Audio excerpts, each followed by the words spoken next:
Good morning, everybody. My name is Sid Pereira, founder and CEO of EarthOne, and this is Science-Based Plant Care. We all know somebody that has a garden like this, and that shouldn't surprise you because the home gardening market is exploding right now. Just look at the $13 billion market in the United States alone. A lot of this market is driven by enthusiasts that want to take their game to the next level. Unfortunately for them, the tools are a little outdated. They rely on individual analog sensors that have existed since the 70s. They do math on paper, and they use a journal to track their progress and optimize growth. Well, the math is tricky, and there are still unanswered questions. That's where we come in, the EarthOne Plant Monitor, a hardware and software solution that guarantees an improvement in foliage, yield, and flowering. The software does the tricky math and tracks your progress, and the hardware brings all of the sensors together. With sensors like pH, humidity, light, soil, temperature, we're able to tell plant owners exactly what their plants need and when. We even provide science-based metrics like VPD and GDD. Now we understand a lot of folks won't know what that is, but that's okay. Our horticulture expert and plant influencer, Ashley, does, and so does her enthusiastic audience. They actually know about our product, are really excited for what we have to offer, and we're actually providing them 500 beta units in the next few months. We're doing this to perfect our offering and then looking to create a market-ready product. Once we do that, we're going to hit the shelves and capture an $11.5 million market over the next 3 years. We also have an in with Lee Valley Tools. Ashley does a lot of workshops for them. They know about our product, super excited for it, and can't wait for it to hit the market. So that's a lead we're aggressively going to pursue. This is the team, myself. I take care of strategy. Encore, our phenomenal developer. Owen takes care of hardware, electronics. Daniel, our operations. Ashley, our superstar plant influencer and horticulture expert. And Parikh, he's taken a look at what we look like in the smart home space. This is our scorecard. Open to questions. Appreciate your time today. Thank you. Hi, Sid.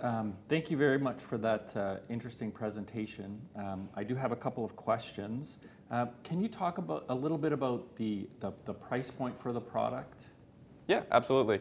So right now we're pricing at about $39.99 Canadian per unit, and we have a subscription service which just covers server costs right now at around $2.50 a month. Okay. So there's an app. Yes. And there's a physical device. A physical device. Presumably, households would need multiple devices. Yeah. Is there a subscription fee through the app, or is it once you buy the hardware essentially, then the app is free? Yeah. So the app is free. Right now, there are the free features where you don't get data as immediately. Mm-hmm. The higher frequency we request them at, that would incur a little more cost. So that's what we're doing the extra tier for. Like if you want data right away, refresh as soon as you do something to your plant, that's where sort of that $2.50 option comes into play. But to start, yes, you don't need to pay for the app to get immediate value out of it. Okay. Can you talk about your intellectual property and your strategy for that?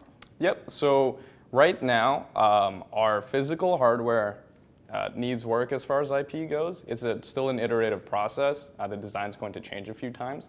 So what we're looking to do is trademark the name once that's solidified, and then any circuitry that's specific to ours for this final iteration, that's something we would be putting in for intellectual property. As far as it stands right now, currently where we are, I just want to do right by the audience to begin with. So this is more of a feedback situation on the hardware side.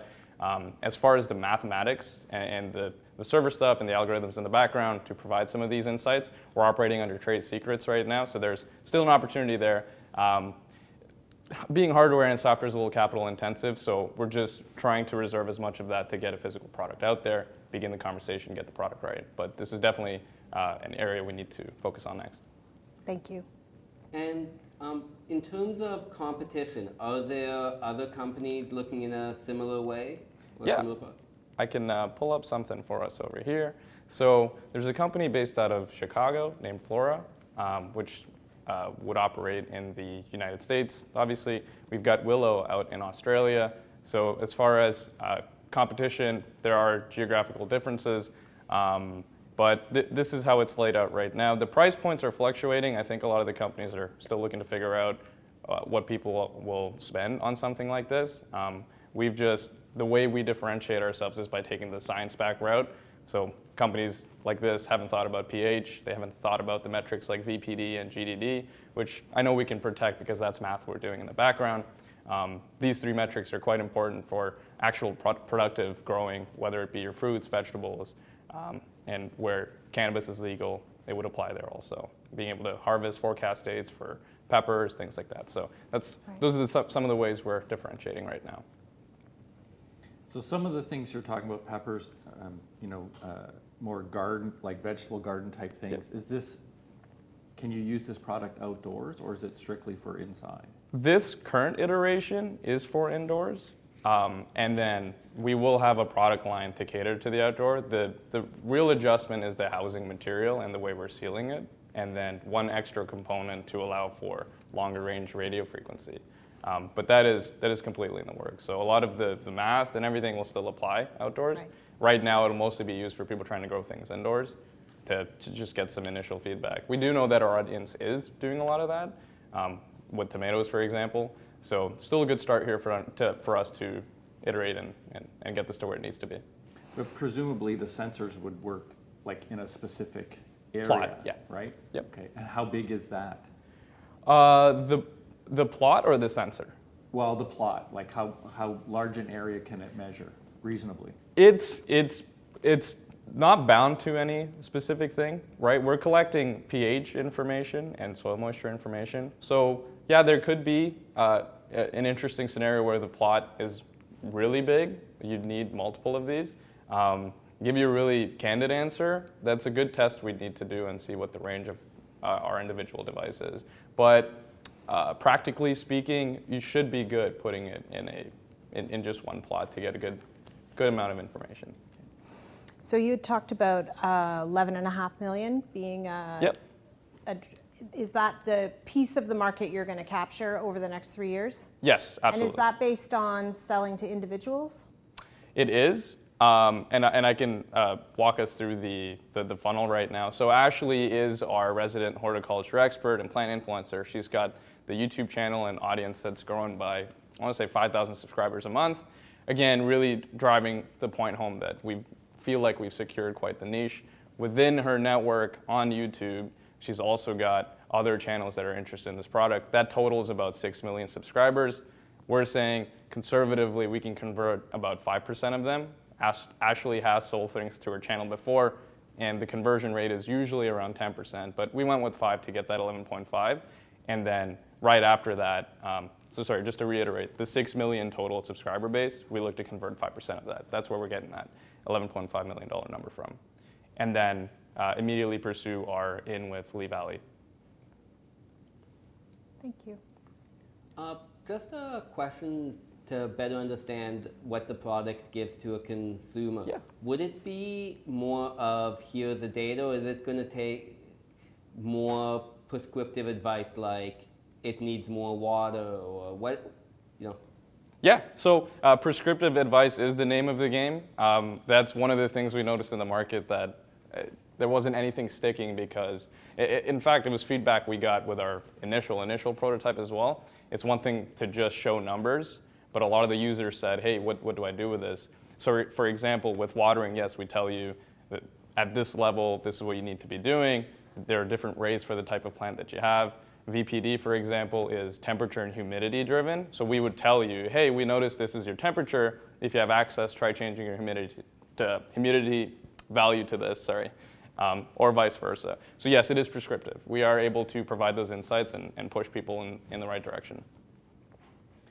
So if you're through the channels that you've got currently, you're going direct to consumer. Yes.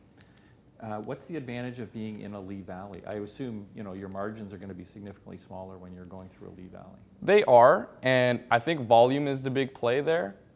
They have the distribution resources, I think, to be able for us to capture a larger audience. The more we can pivot to the software side of things, the better. There are a few more features we have in the roadmap that we think will be very valuable to this audience. can't provide that until people have the hardware to begin with. So the big play here is I gotta equip people with this hardware so they get first that immediate value proposition, and then I can pivot them to a lot of the things we have upcoming in the software side of things. And what's the play for commercial use or going beyond individual consumers? Yeah, so, you know, when we had conceptualized this product, in the B2B space, I wouldn't be surprised if something like this exists. We had targeted the consumer market because that's where we saw, I would say, the need. Don't have a clear answer for the commercial side.